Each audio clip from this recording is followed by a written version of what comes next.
안녕하세요. 세상의 핫한 이슈를 쉽고 재미있게 풀어드리는 이슈와 이슈 채널의 행운파파입니다. 최근 일본이 국방비를 2배나 늘리기로 했다는 소식 들으셨나요? 이게 단순히 우리도 이제 군사력 좀 키워볼게 하는 수준의 이야기가 아닙니다. 핵심부터 말씀드리자면 이건 동북아 전체의 판을 새로 짜겠다는 신호탄이나 다름없어요. 오늘 일본의 이 거대한 계획이 대체 무엇인지 그 속내를 알기 쉽게 파헤쳐 보겠습니다.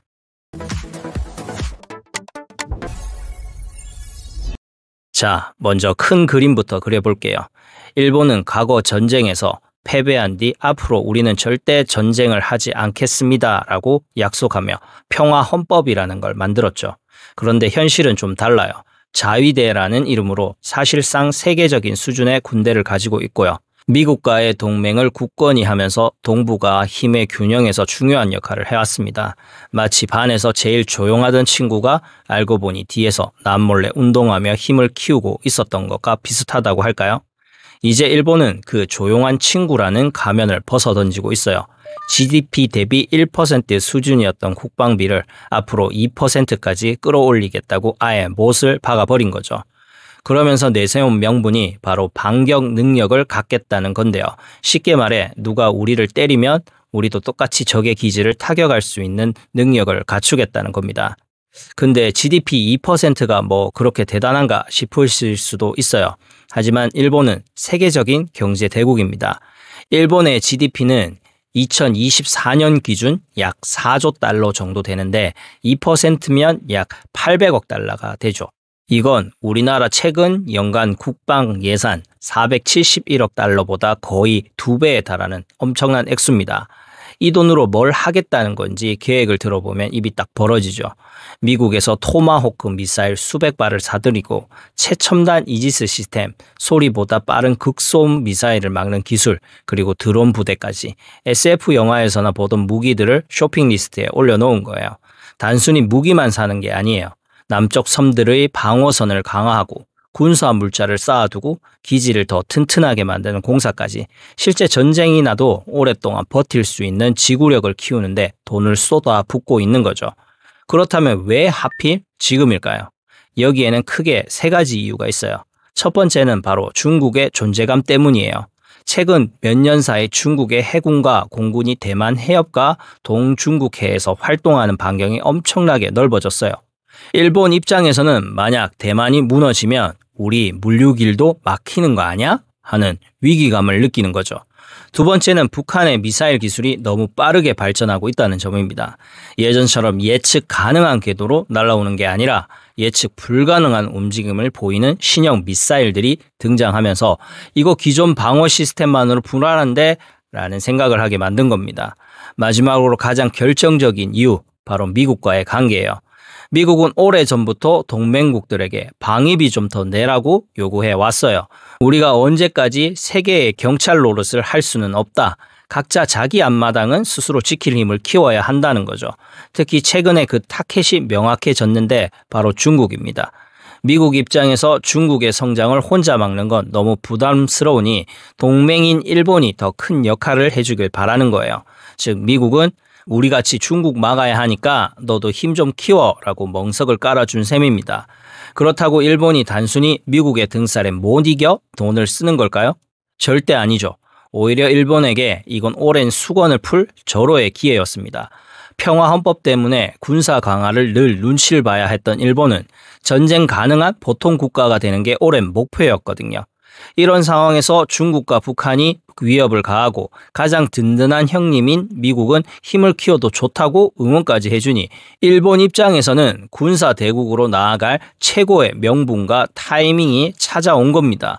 결국 이번 결정은 미국의 전략적 필요와 일본의 정치적 수건이 딱 맞아떨어진 합작품이라고 볼 수 있는 거죠. 일본의 이런 움직임은 주변 나라들을 연쇄적으로 움직이게 만들고 있어요. 마치 도미노처럼 말이죠. 우리나라도 내년 국방비를 큰 폭으로 늘렸고요. 대만 역시 방위 예산을 역대 최대로 올리며 미사일 방어 시스템을 강화하고 있어요. 필리핀은 미국이 자국 내에서 활동하는 걸 다시 허용했고 호주는 아예 미국, 영국과 손잡고 핵 추진 잠수함을 도입하기로 했습니다. 이제 동북아에서 군비 경쟁은 가끔 일어나는 특별한 사건이 아니라 그냥 일상적인 상태가 되어버린 겁니다. 자, 여기서 정말 중요한 질문을 던져봐야 합니다. 일본의 이런 행동이 단순히 군대의 덩치를 키우는 걸까요? 아니면 나라의 경제와 산업, 재정 시스템 전체를 바꾸는 전쟁 경제의 서막일까요? 일본이 돈을 쓰는 내역을 자세히 들여다보면 답이 보입니다. 단순히 탱크나 미사일 같은 개별 장비를 사는 게 아니라 정찰, 지휘, 통신, 사이버, 우주 같은 시스템 전체에 돈을 투자하고 있어요. 이건 동네 가게가 신제품 하나 들여놓은 수준이 아니라 아예 대기업이 사업본부 전체를 새로 만드는 것과 같아요. 즉, 전쟁이라는 프로젝트를 제대로 수행할 수 있는 회사로 체질 자체를 바꾸겠다는 뜻입니다. 정리해보면 일본의 국방비 2% 확대는 과거 군국주의로 돌아가겠다는 것과는 조금 다릅니다. 오히려 미국의 큰 그림 안에서 최첨단 네트워크 안보 시스템으로 자신을 업그레이드하려는 신호로 봐야 해요. 그리고 이 신호는 동북아 전체의 질서를 바꾸고 있죠. 총은 아직 쏘지 않았지만 돈과 규칙이 먼저 움직이는 것. 이것이 바로 2020년대 동북아 전쟁 경제의 출발선인 겁니다. 그렇다면 일본이 쏘아 올린 이 전쟁 경제라는 신호탄은 동북아의 지정학적 판도를 어떻게 바꾸고 있을까요? 가장 먼저 그리고 가장 격렬하게 반응한 국가는 바로 이 모든 판을 설계한 미국이었습니다. 일본이 국방비를 늘리겠다고 선언하자마자 미국은 두 팔 벌려 환영했습니다. 왜냐하면 미국의 인도 태평양 전략에서 일본이 바로 핵심 플레이어이기 때문이죠. 과거에는 미군이 앞에서 싸우고 일본 자위대는 뒤에서 지원하는 일종의 메인 보컬과 백업 싱어 관계였다면 이제 어깨를 나란히 하는 듀엣 파트너 관계로 바뀌고 있는 겁니다. 한미일 세 나라의 공조도 완전히 새로운 단계로 들어섰어요. 북한이 미사일을 쏘면 한국이 이걸 가장 먼저 탐지해서 알려주고 일본의 추적 시스템이 궤도를 쫓고 미국 정찰 위성이 전체 상황을 지켜보는 거죠. 이 정보들이 실시간으로 공유되면서 세 나라가 마치 하나의 눈으로 감시하는 듯한 통합 미사일 방어 시스템이 만들어지고 있는 겁니다. 과거에는 말로만 우리 친하게 지내자 했다면 이제는 실제 장비와 데이터가 맞물려 돌아가는 작전 파트너가 된 거죠. 문제는 우리가 이렇게 뭉칠수록 중국의 마음은 아주 불편해진다는 겁니다. 중국은 이미 이거 아시아판 나토 아니냐면서 경계하고 있고요. 만약 한국이 여기에 깊숙이 발을 담그면 너희도 중국을 포위하는 팀의 일원으로 간주하겠다고 으름장을 놓고 있습니다. 결국 안보라는 든든한 이불을 얻는 대신 경제라는 방에 찬바람이 불게 생긴 아주 복잡한 상황이 열리고 있는 겁니다. 우리가 뭉치니 저쪽도 가만히 있지 않겠죠. 중국과 러시아는 일본이 다시 무장하네 라는 걸 명분 삼아서 둘의 군사협력을 더욱 강화하고 있습니다. 너희가 뭉쳐? 그러면 우리도 뭉친다 하는 식으로요. 최근에 동해 바다에서 중국과 러시아 군함, 비행기들이 함께 훈련하는 모습 뉴스에서 많이 보셨을 겁니다. 이게 바로 그 상징적인 장면이죠. 이들은 러시아는 극동 지역, 중국은 동중국해를 각각 맡아서 미국과 일본을 동시에 압박하는 이중 포위망을 만들고 있어요. 이런 거대한 힘들이 부딪히는 구조 속에서 우리 한반도는 그야말로 강대국들의 힘겨루기가 벌어지는 최전선에 놓이게 된 셈입니다. 옆집에서 최신형 CCTV를 달면 우리 집도 가만히 있을 수 없겠죠. 일본의 방위비 증액은 우리나라 국방정책에도 직접적인 영향을 주고 있습니다. 우리 정부도 이미 2025년 국방 예산을 큰 폭으로 늘렸어요.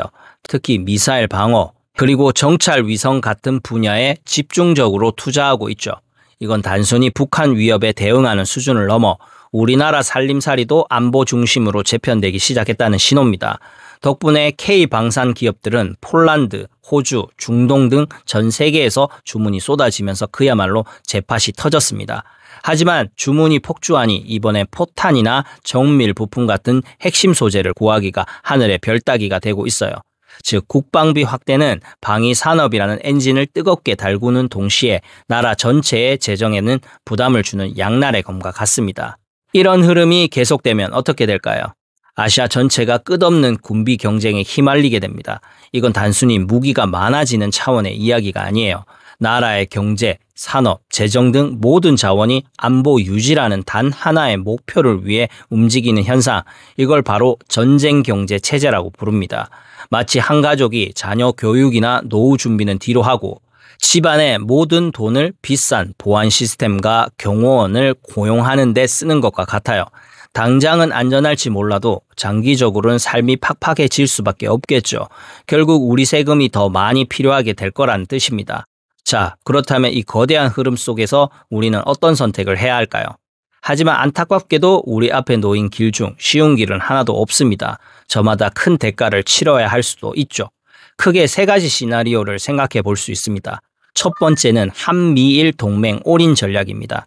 이왕 이렇게 된 거 한미일 동맹에 확실하게 붙어서 안보를 튼튼히 하고 첨단 무기 기술이나 산업 이익을 최대한 챙기는 길이죠. 두 번째는 아슬아슬 줄타기 외교 전략입니다. 안보는 미국과 함께, 경제는 중국과 함께 양쪽 모두와 관계를 유지하며 국익을 극대화하는 아주 정교하고 아슬아슬한 균형 외교를 펼치는 길이죠. 물론 이 두 가지 선택은 모두 우리의 운명을 외부에 맡겨야 한다는 공통점이 있습니다. 그래서 등장한 것이 바로 세 번째 길입니다. 세 번째는 내실 다지기 중심 전략입니다. 반도체 공급망, 에너지, 식량 안보처럼 전쟁 경제 시대에 꼭 필요한 우리 내부의 힘을 키우는 데 집중하는 길입니다. 보다시피 이 세 가지 길 중 어떤 것도 명확한 정답이라고 말하기 어렵습니다. 저마다 얻는 것이 있으면 반드시 잃는 것도 있기 때문이죠. 일본의 방위비 2배 증대는 단순한 군사 뉴스를 넘어 동북아 전체의 질서를 재편하는 거대한 서막입니다. 이건 더 이상 과거의 군비 경쟁과는 차원이 다른 전쟁 경제 시대로 진입한 아시아의 새로운 질서입니다.